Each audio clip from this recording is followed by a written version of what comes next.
Pelos direitos das cobaias, quando o sofrimento é embalado em silêncio.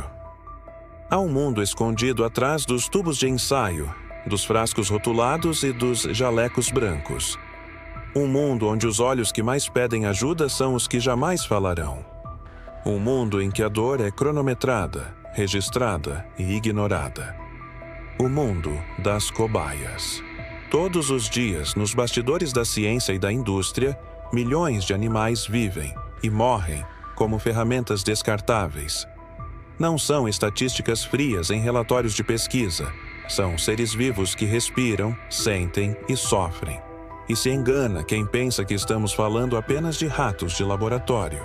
Macacos, cães, gatos, coelhos, porquinhos da Índia, todos são convocados para pagar com a pele, literalmente, pelos avanços que consumimos sem pensar duas vezes. Mas a pergunta que deveria ecoar e que muitos temem fazer é: até que ponto o progresso humano justifica o sofrimento de seres indefesos? As justificativas são sempre as mesmas. É pela saúde. É pelo bem maior. É necessário para salvar vidas. Mas quantas dessas vidas salvas foram precedidas por torturas silenciosas em celas metálicas? Quantos testes de cosméticos, quantas loções, perfumes e shampoos que usamos diariamente esconderam gritos abafados de dor? A ciência avança, mas o custo emocional, moral e espiritual disso está sendo escondido com esmero.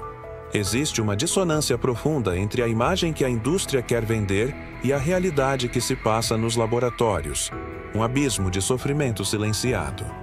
Imagine um beagle, um cão dócil, inteligente, carente de afeto. Agora, imagine esse mesmo animal com tubos enfiados em seu estômago, patas amarradas, olhos sangrando por conta de substâncias irritantes. Esse cenário não é uma ficção distópica. É rotina em diversos laboratórios do mundo, inclusive no Brasil. O problema é que nós aprendemos a normalizar isso. Aprendemos a separar a emoção da razão, como se a ciência tivesse licença moral para causar sofrimento em nome de um bem maior. Mas essa moral é seletiva e muitas vezes hipócrita.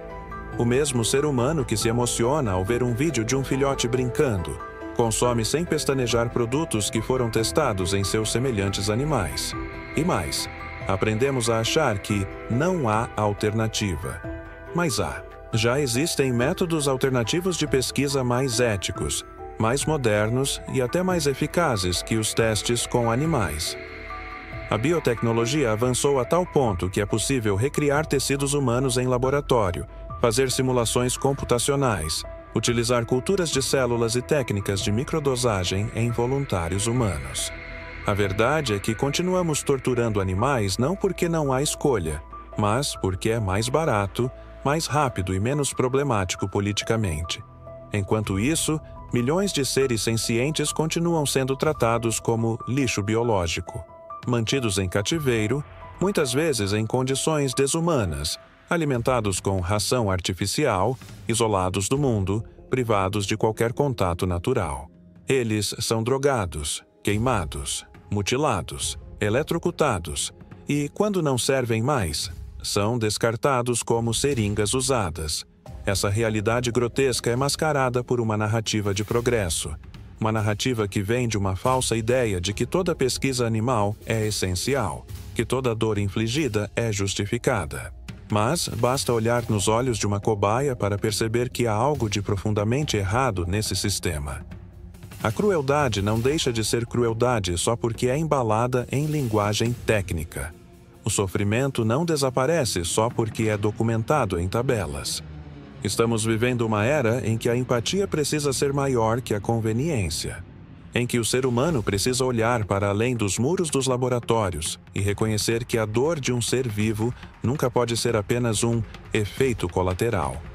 Muitos dizem, mas é só um rato, como se a vida tivesse hierarquia, como se a dor de um rato fosse menor do que a dor de um cachorro, que por sua vez é menor do que a de um ser humano.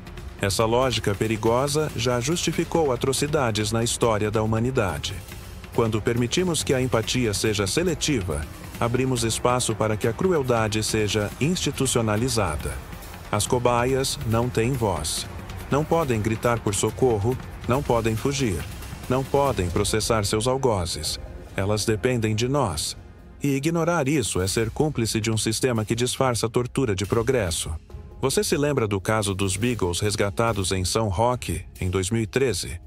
Imagens de cães sendo libertos de gaiolas, sem saber o que é pisar na grama, sem saber o que é carinho, sem saber o que é ser um animal de estimação. Aquilo foi um grito de alerta. Um lembrete cruel de que, no meio de tanto avanço científico, estamos perdendo a alma. A luta pelos direitos dos animais de laboratório não é uma pauta radical. É uma demanda de consciência, de dignidade, de humanidade. Ninguém está propondo que abandonemos a ciência ou os avanços médicos.